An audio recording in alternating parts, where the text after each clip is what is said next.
Evet, Playtime Chapter 3 alakalı trailer beklerken Playtime Chapter 2 10 gizemli detay. Selam, ben Kertenkele Çocuk ve bugünkü filmimizde Playtime Chap Playtime gizemlerine bakıyoruz. Evet arkadaşlar, dediğim gibi Playtime Chapter 3 alakalı trailer bekliyoruz. Çünkü Mob Games Twitter'dan bir fotoğraf paylaştı. Ve bu fotoğrafta bir kısmın bir yerine, küçük bir yerinde şöyle yazıyordu. Spoiler. Yani Chapter 3'ün 3 alakalı trailer gelebilir. Tabii bu geldi. Yani Playtime Chapter 2 10. yılımın herhalde doğru söylesem ona alakalı video. Ama bana göre gizemli yani detaylar var. Hani hem Chapter 3 olsun hem oyun hikayesi alakalı olsun. O zaman bu videoyu çekiyorum. Ben videoyu izlerken bulacağım ama eğer siz de gizemli ya da şeyler detaylar bulursanız yorumlara yazmayı unutmayın ve videoyu başlatalım. Hey guys, it's Micah, and for Chapter 2's 1-year anniversary, I'm going to reveal to you 10 lost secrets from Poppy Playtime Chapter 2. We'll be discovering everything from deleted scenes, lost locations, to over a dozen unused characters. Keep in mind this list does contain major location to explore. We then, fans will remember that Chapter 2 opens with us exploring, so if you haven't played it yet,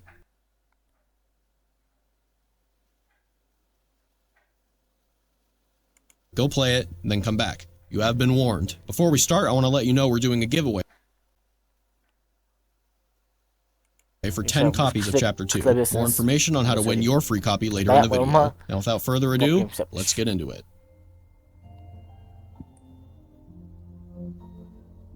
Number 1. Chapter 2's alternate opening. Poppy Playtime fans will remember that Chapter 2 opens with us exploring Elliot Ludwig's office and eventually finding Poppy in a hidden room below. But Chapter 2 didn't always start this way. In a now deleted opening of the chapter, after freeing Poppy from her case, you wake up and are immediately greeted by the sight of Poppy peeking out behind a door. The sequence continues with you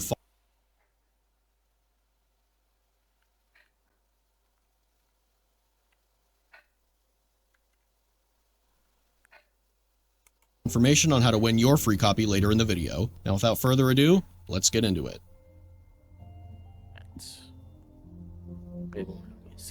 Number 1. Chapter 2's alternate opening. Poppy Playtime fans will remember that Chapter 2 opens with us exploring Elliot Ludwig's office and eventually finding Poppy in a hidden room below. But Chapter 2 didn't always start this way. In a now deleted opening of the chapter, after freeing Poppy from her case, İşte ben Chapter 1 yani bir de yani bu kısımda bir şey var bir yerde gençler.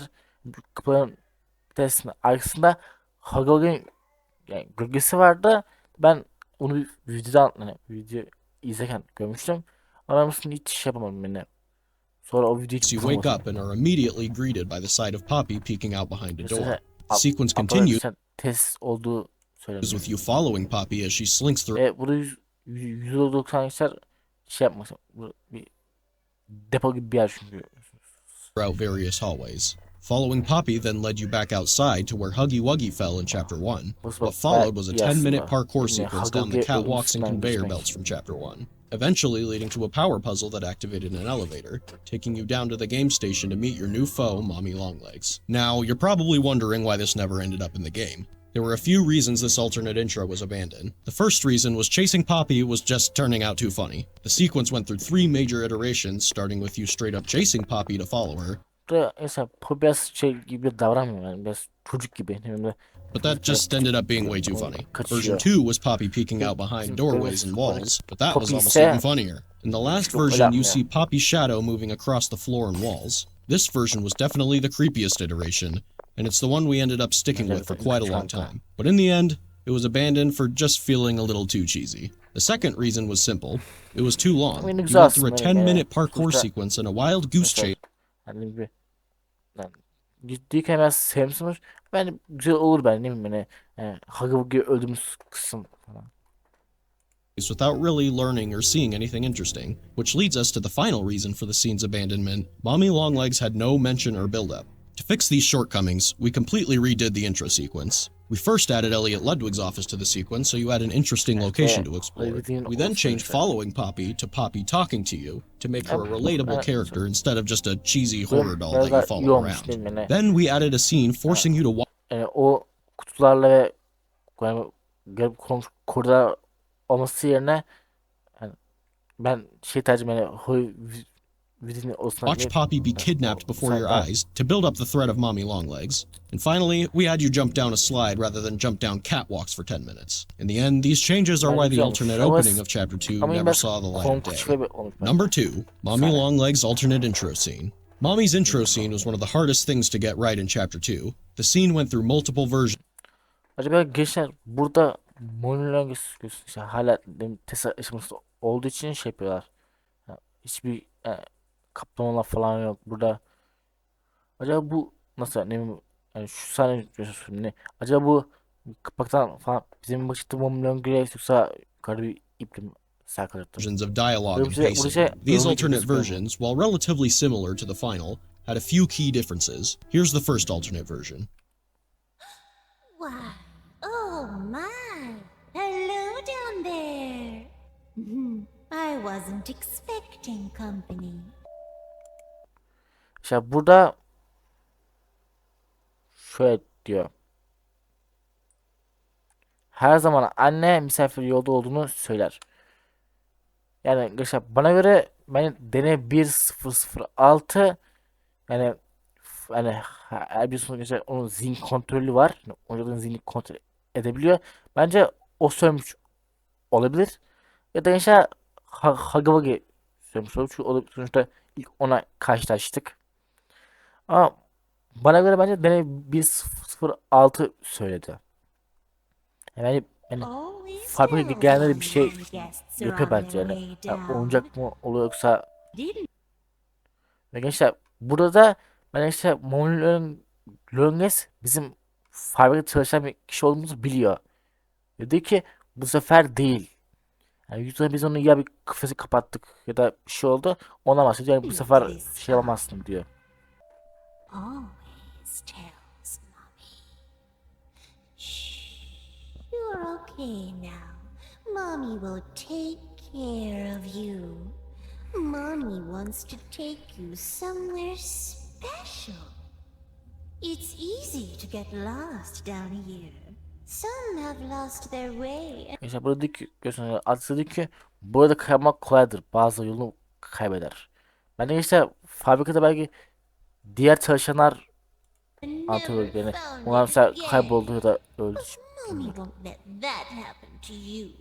Mommy always knows where you are.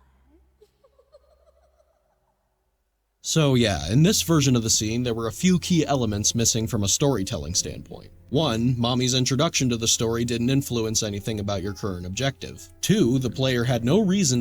Sen şu söyleyeyim. Yani demiştim ya yani daha açıcı. Onu şunu demek yani. Yani burada şey var da bazı yolunu kaybetti. Bence işte bizim gibi belki buraya yani gelen kişiler vardır ve onlar bizim mesela Harugi yemek yiyip kurtaramamış da olabilirler. Ondan bahsediyor olabilir yani. Yani bazı kişiler bunu kaybetti ya da fabrikanın da ölmeden önce belki bu bahsediyor olabilir. Standpoint. 1. This is something, Mom. Mommy loves. Yani burada bizim yani mesela şurada mesela ilk şey yapıldığında ise daha örümceğe biraz benzer. Görüyorsun mesela şurada mesela yani bir örümcek gibi mesela sakın bir şekilde duruyor. Mommy's in. We realize something. The player doesn't even need Poppy. Who cares if she's kidnapped? So Mommy showing up still didn't affect your current objective. So here's what we did to solve it. We had Poppy be the only one who knows the train code, so now you need her to escape. We also added that scene where Mommy comes out of nowhere and pulls Poppy down into the abyss. Problem solved. Now, Mommy steals your only way of escape, and watching Mommy kidnap Poppy makes her introduction all the more threatening. Number 3. The game station's lost designs. Fans will remember that the game station features a giant mural of Mommy Longlegs, a playground for the kids, and entrances to the station's 3 main games. But it didn't used to be this way. The original design of the game's station was absolutely massive, and featured a mural on the roof with a giant sun and moon illuminating the station. Although it looked jaw-dropping, there were two major issues. It was unrealistically big and was completely empty. It didn't seem like it could have been a real functioning location for kids. The second version Arkadaşlar evet burada diyor ki arkadaşlar em, Games Taker arkadaşlar bildiğimiz gibi olmayacakmış, böyle güneşle ay tepesi olacakmış. Aslında benim hoşuma gitti güneş ay olması. Bu da biraz benim boş, baksana işte buraya bir şey eklemek zorundalardı. Yani ne böyle bir tasarım acaba, belki bir şey eklemek featured a için new design for the sun and moon, and a lot more color in the room to make it more inviting for the kids who visit. However, it was still completely empty. So we went back to the drawing board, keeping in mind what a place like the game station would need to be a fully functional and realistic location. In the end, we shrunk the room, added a big playground for the kids to play in while they waited for their turn in the games, added structural supports for realism, catwalks to play in while they waited for their turn in the games, added structural supports for realism, catwalks for Playtime Co. employees to observe the things going on, and of course, added some classic Playtime Co. style branding. Number 4. Musical Memories lost design. Musical Memory used to have a much difference of various sizes that would mesela burada biraz gözüküyor değil mi? Baksana işte her televizyonlar falan var. Ya,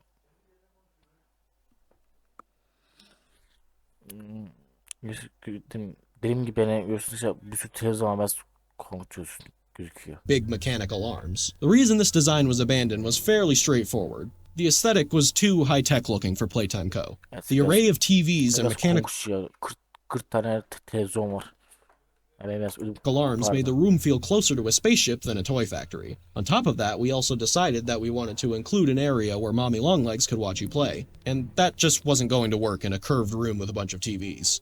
Number 5. Cassie Cutie Pillar. Some of you may actually be aware of this one. Cassie Cutie Pillar was the original character that was going to be chasing you throughout the Statues game. She was a giant caterpillar with a pink snout, Cassie Pillar, beady eyes, and two Chapter 2'nin trailerına görmüştük yaşar. Yüze benzer bir şey. Tırtıl. Ondan bahsediyor antenna. Cassie actually appeared in the official Chapter 2 trailer before she was scrapped. Though Cassie was cute, we felt we had the opportunity to make the character more unique by creating an unholy combination of two different animals. So we went back to the drawing board. We spent a long time in picking the right face for this new character, something that didn't feel too goofy for the statues section of the game. Bu biraz palyaçoya benziyor. İsmi bir bu ismi biraz palyaçoya benziyor. Yani, palyaçoya benziyor istemiş. Şurada işte biraz detay bir köpek gibi hayvan benziyor. Burası garip olmuş. Bu işte hali yani pici daha olmadan önce işte onu söyle mesela. Burada mesela palyaço. Eventually, we settled on the design that would become PJ Pugapillar. This was one of the later changes we made to Chapter 2, as we had already made a completely finished model of Cassie, complete with fur simulation and realistic eyeballs, as well as various art of Cassie throughout the game having to be swapped with the new PJ art.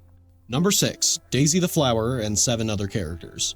This is probably the most well-known one on the list. Very similar to Cassie Cutie Pillar, Daisy was the original character that was going to be lowering towards you during the musical memory game. She was a flower marionette suspended on strings with a very unsettling face. Like Cassie, Daisy also appeared briefly in the trailer for Chapter 2. Daisy was abandoned because we wanted a character with more theming, and a way to alert the player that death was getting closer and closer. And this is where things got difficult. We went through 7 completely different character concepts for the musical memory. Dışarıda işte biliyorsunuz geçer. Yani biliyorsunuz hem o tırtıl yani pet nasıl hem o işte tırtıl ve işte buradaki çiçek biliyorsunuz işte Chapter 2'de vardı ve biz onun yerine PG Pillar'la Bunny gördük. Character that was going to be lowering towards you during the musical memory game. She was a flower marionette suspended on strings with a very unsettling face. Like Cassie, Daisy also appeared briefly in the trailer for Chapter 2. Daisy was abandoned because we wanted a character with more theming, and a way to alert the player that death was getting closer and closer. And this is where things got difficult. We went through 7 completely different character concepts for the musical memory toy. A monkey, a clown, a fox, a princess, a bluebird, another bird, a ballerina bird, and finally, a bunny. We like the bunny. Mesela şöyle bir şey diyeyim. Mesela göğsünü yani balina yapmak istemiş. Sonra maymun demiş. Yani bana göre A clown through to alert and completely different character hani gençler bence yani mob kes yani bence yapınca bence kuş yapmak istemişler. Yani hani bununla ben değil de benim kuş yapmak daha çok sanırım. Baksana hiç hani her bir kuş falan. concepts for the musical memory toy. Yani A fox monkey, var. a clown, a fox, a princess, a bluebird, Bence Bluebird de yani daha çok acıdı ben ne baksana içine her de Bluebird another ismi bird, var. Baksana Bluebird ne çok a tasarım var yani. ballerina bird, Sonra balina bir Bluebird seç. Ben kuş yapmak istemiştim sevgili işte. Yani çünkü her kuş resmi çok fazla. and finally, a bunny. We liked the bunny because he had Biraz garip. Biraz benzememiş şuradaki gece pili bas. great theming with his symbols and clothes, as well as his symbols serving as a great Değil. İşte bu çok benziyor. O biraz az benziyor. Bu daha çok benzememiş.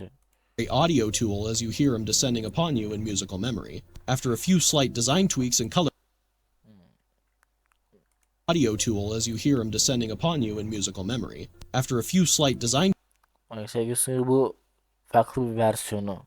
Buzdolabının. Ve gözüm bu versiyonda kan hani ağzına kan olması istenmiş ama tweaks and color işte variations, we finally got the Bunzo bunny we all know today. Daisy the flower wasn't completely absent from Chapter 2, however, as we bu ismi biraz palyaçoya benziyor. Yani palyaço benzemek istemiş. Ama şurada işte biraz detay bir köpek gibi hayvan benziyor. Bu biraz garip olmuş. Bu işte hali yani pici gıda olmadan önce ise onu söyleyeyim mesela. Burada mesela eventually we settled on the design that would become PJ Pugapillar. This was one of the later changes we made to Chapter 2, as we had already made a completely finished model of Cassie, complete with fur simulation and realistic eyeballs, as well as various art of Cassie throughout the game having to be swapped with the new PJ art. Number 6, Daisy the Flower and 7 other characters. This is probably the most well-known one on the list. Very similar to Cassie Cutie Pillar, Daisy was the original character that was going to be lowering towards you during the musical memory game. She was a flower marionette suspended on strings with a very unsettling face. Like Cassie, Daisy also appeared briefly in the trailer for Chapter 2. Daisy was abandoned because we wanted a character with more theming, and a way to alert the player that death was getting closer and closer. And this is where things got difficult. We went through 7 completely different character concepts for the musical memory toy. dışarıda işte biliyorsunuz geçer. Yani biliyorsunuz hem o tırtıl yani nasıl hem o işte tırtıl ve işte buradaki çiçek biliyorsunuz işte chapter 2'de vardı ve biz onun yerine PG Pillar'la bunun zabanı gördük. Character that was going to be lowering towards you during the musical memory game. She was a flower marionette suspended on strings with a very unsettling face.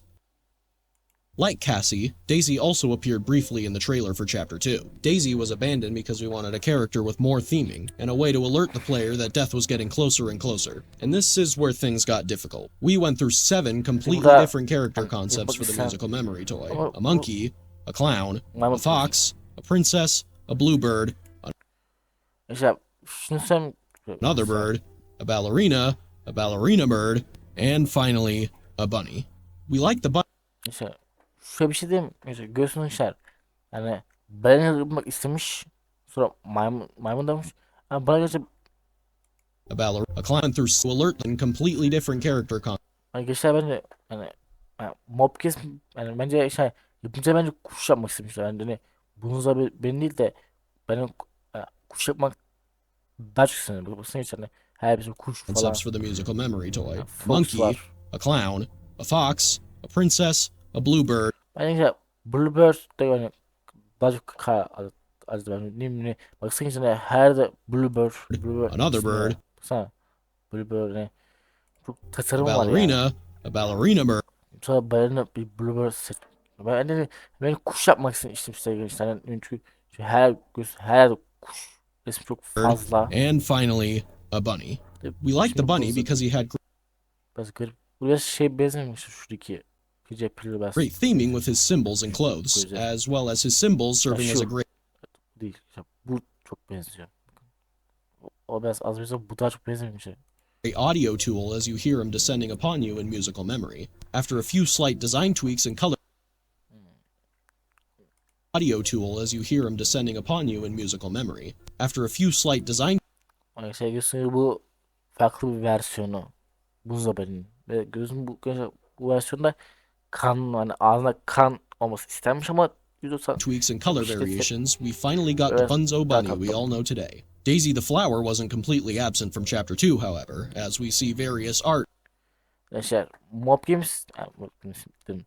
Yeni şey, yapımcılar arkadaşlar hani şey direkt benim hani direkt silmemişler direkt ve hayatım böyle de çıkarmışlar şey de eklemişler şey yani and resimler falan posters of her eklemişler. throughout the game, as Resimler well as a full eklemişler ve cardboard cutout with ses voice lines from Daisy.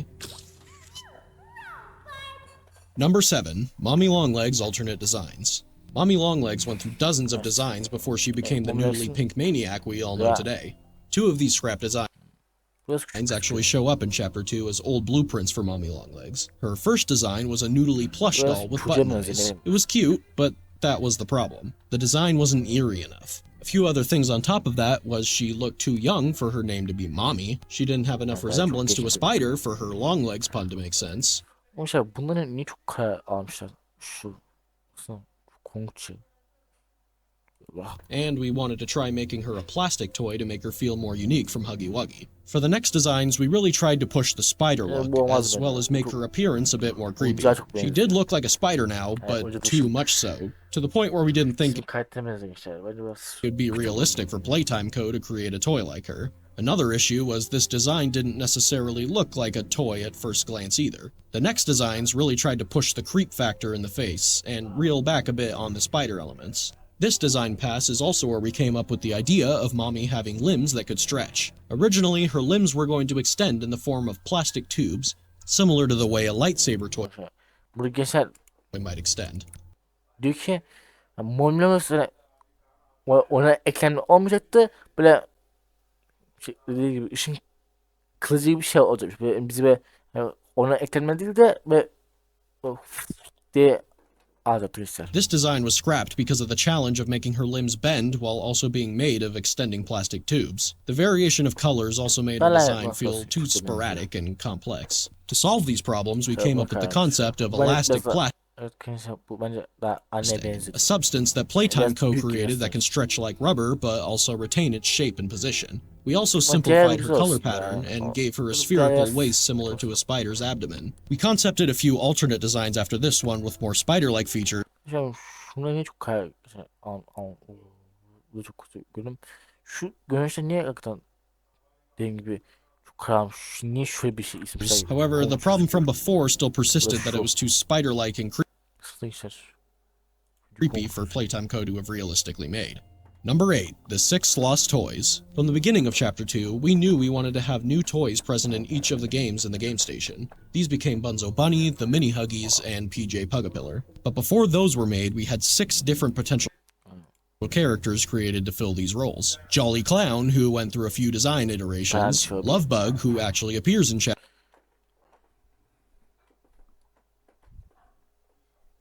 Evet, gençler burada diyor ki bununla beni dizi Pligar'ı küçük hayvan sonra işte böyle gördüğünüz gibi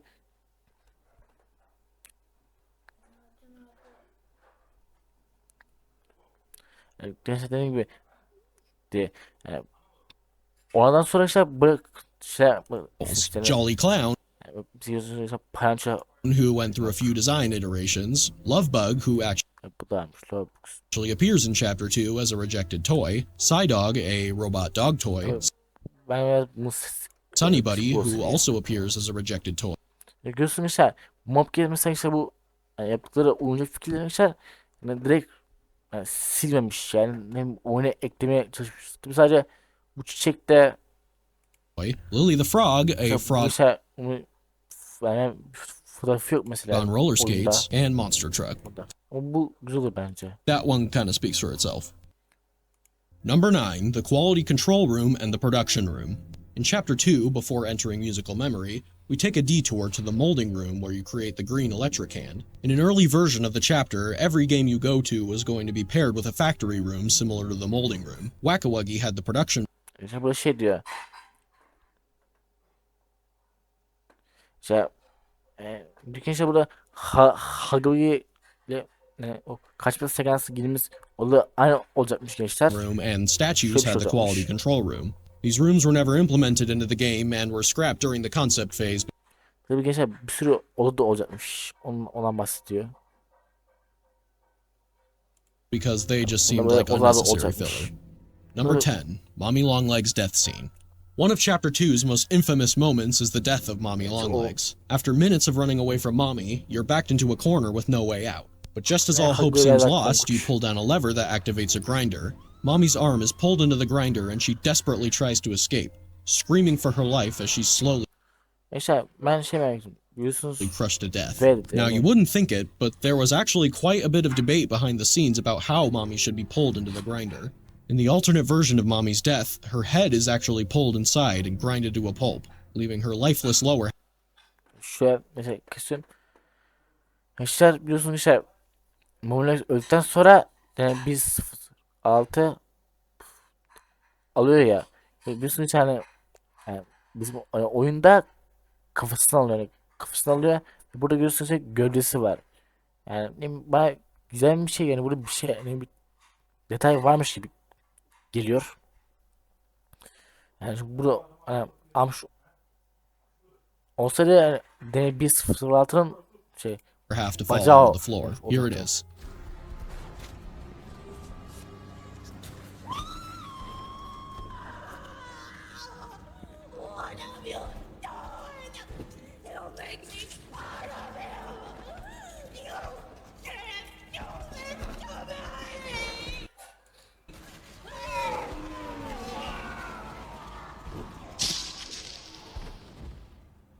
We decided to scrap this version for two reasons. One, the imagery of Mommy's upper half being dragged away would be more resonant than her lower half being dragged away. And two, Mommy's head being grinded up might have just been too gruesome to show without the game getting an M rating.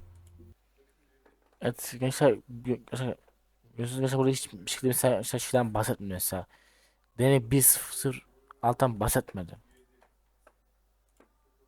An M rating. So there you go. Those were 10 lost secrets in Poppy Playtime Chapter 2. And in honor of Chapter 2's anniversary, we're doing a giveaway for 10 free copies of Chapter 2 on Steam. Click the link in the description below if you want to enter. Chapter 2 is also on a huge sale on PC and mobile on these dates. So if you haven't played Chapter 2 yet, now's your chance. Make sure to like and share the video if you enjoyed what you saw. Thank you all for watching, and we'll see you in Chapter 3.